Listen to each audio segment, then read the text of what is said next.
Let's now turn to one of my favorite topics, which is that of stocks. Let me tell you a little bit about why it's one of my favorite topics. A lot of people think they know stocks. They don't actually know them.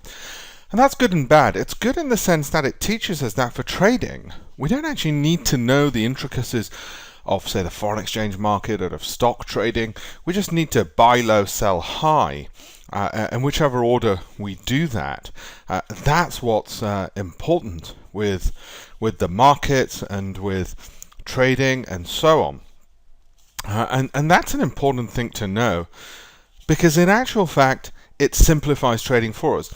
But it's also bad in that, of course, if you don't know all about what you're actually doing, you miss a lot of opportunities. And so what I wanted to do here is, for both the beginner and the advanced individual, is to just let them know a bit more about stocks so that they get an idea of all the opportunities which are actually out there, and refamiliarize themselves with something which they may think that they've already know, but they don't in actual fact know as well as they might think. And that's the aim of this simple chapter at the moment, and this simple video.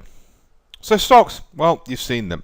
One of the key mistakes people make, and they've seen things which look like this, where they have the ticker symbol, the last traded price of a particular stock, how much it's changed, the volume, the range it's traded in, the price has gone. You can see this one has almost doubled over a 52-week or a 1-year period. This one's tripled. So you can see the profit potential. This one's doubled, and so on. This one's gone up fivefold, and that's $1 billion company. It's worth $8 billion. So what does something like this tell us? Well, first of all, these are American companies, and it reminds us that, you know, we shouldn't just look in our own country, whichever country that is, whether it's America, US, China, or whatever. We should look at global stocks. Secondly, there are very big companies which can in 1 year double in value. So when you're looking for 100% gains, you're not taking the risk that used to happen. These are, by the way, all solar companies. So the third thing I wanted to point out to you was that exciting themes which are happening in the world have their reflection in the stock market, and you too can be a part of that exciting future. So that's the third thing, exciting themes we can be part of, big companies we can be part of, so reducing risk, and that companies do, over the space of a year, even though they're big, double up in value. That's important to know, because it means that we can have big gains with relatively smaller risks, because bigger companies tend not to be as volatile, and volatility equals risk. Their prices tend not to move up and down so much. So if they're doubling up in price, that's a pretty good indicator for us. So 3 important factors there to remind ourselves about stock. So what actually happens with stocks, and how do we decide what's worth buying and not? Well, there's 2 things. One is what's known as the fundamentals of the company. So what's its present value, what's its expected future value, how much dividend is it going to earn, and that's what's going to be making us money. What's going to make us money is its future value and the dividends it pays. Well, how are we going to know those things?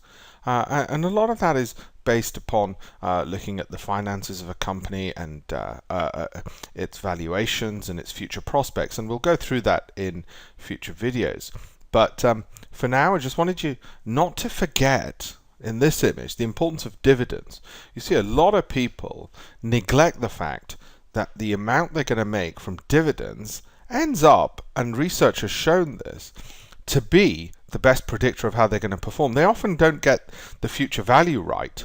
What they do get is the dividends, and it's capturing the dividends, which are the payments that the company makes from its profits to its shareholders every 6 to 12 months, which allows them to make gains.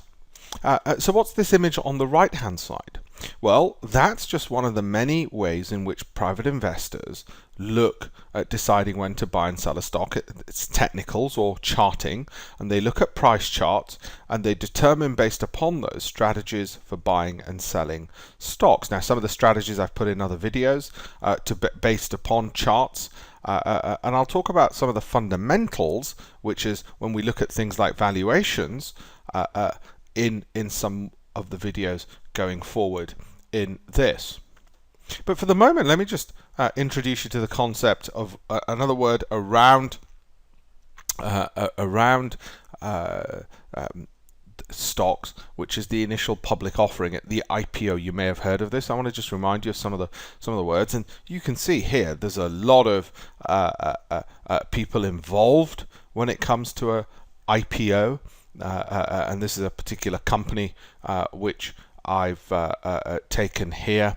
An actual company, and what an IPO is, it's when a company puts its shares for sale to the public, so public offering, initial, which means it's the first time it's doing it, and those shares are then traded on the stock market, and they raise various amounts of money. And you can see here, I've drawn a chart from 1980 to 2008, the proceeds in millions of dollars of all the companies in the US and how much they raised. And you can see that in some years, like 2000, they raised over $100,000 million, and that's a lot of money to have raised. And in some years, of course, it then drops off, and that all depends on the public's appetite for particular stocks and so on. So the initial public offering that you can see here,